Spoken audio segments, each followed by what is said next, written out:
दुपारचे 6:50 होत आहेत. आता निसर्ग जागृतीविषयी ऐकणार आहोत. परिसर या कार्यक्रमात लेखन डॉक्टर सुधीर कुंभार यांचं. ऐकूया कार्यक्रम परिसर.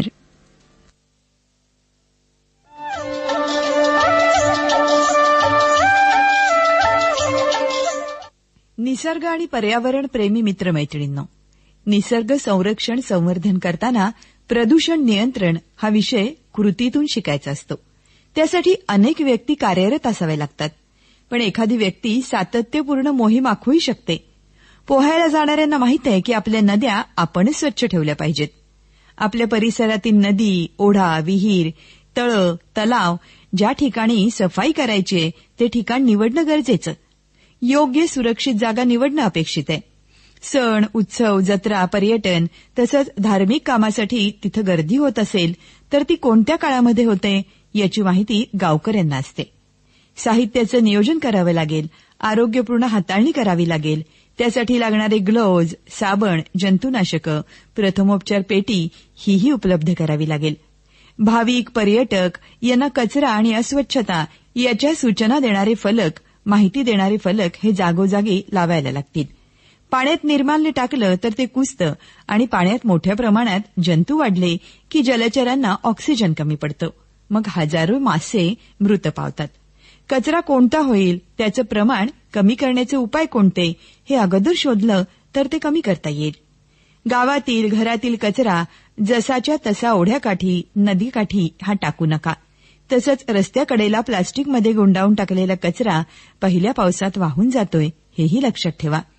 तुमचे प्लास्टिकचे कागद, तुम्ही फेकलेल्या पाण्याच्या बाटल्या, तुम्ही खाऊन इकडे तिकडे टाकलेले खाद्यपदार्थांचे रॅपर्स, वापरून टाकलेले थर्माकॉल, फाटक्या तुटक्या चपला, वापरून टाकलेले कपडे गावातून ओढ्यात, तिथून नदीत आणि तिथून समुद्रात वाहत जात घर्षणानं त्याचे लहान कण पाण्यात तयार होतात आणि त्याला मायक्रोप्लास्टिक म्हणतात. सर्व जगातील प्लास्टिक समुद्रात जाऊन आता मिठातून ते कण आपल्यापर्यंत येत आहेत. पुढील काळात अर्धा चमचा मीठ आणि अर्धा चमचा प्लास्टिक आपल्या ताटात येईल. त्यावेळी जागं होण्यापेक्षा आत्ताच आपण जागं होऊया.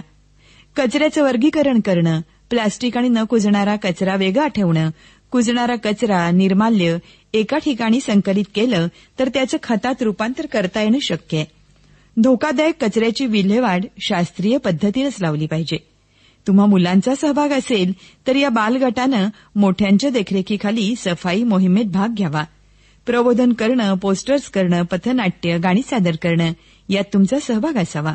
नदी, ओढा, विहीर, तळं, तलाव इथलं पाणी स्वच्छ असावं यासाठी आपले पूर्वज खूप जागरूक होते. नदीपात्रात कुठल्या ठिकाणी अंघोळ करायची, कुठं कपडे धुवायचे, कुठं जनावरं धुवायची हेही ठरलेलं असायचं.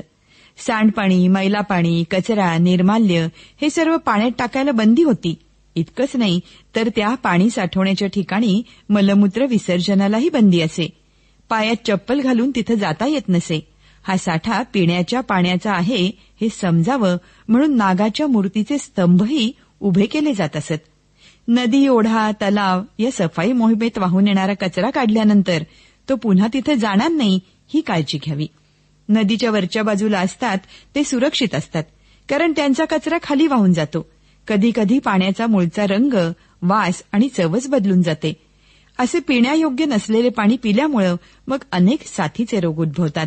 आपल्या स्वच्छ नद्यांच्या निसर्ग सेवेच्या मोहिमेत आपण ठरवलेला परिसर स्वच्छ करण्याचा आणि तो कायमस्वरूपी स्वच्छ ठेवण्याचा प्रयत्न करूया आणि आपल्या नद्या स्वच्छ ठेवूया.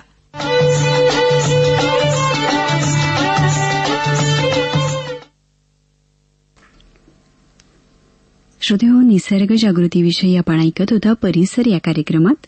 लेखन होतं डॉक्टर सुधीर कुंभार यांचं. हा कार्यक्रम आपण ऐकला आकाशवाणीच्या सातारा केंद्रावरून.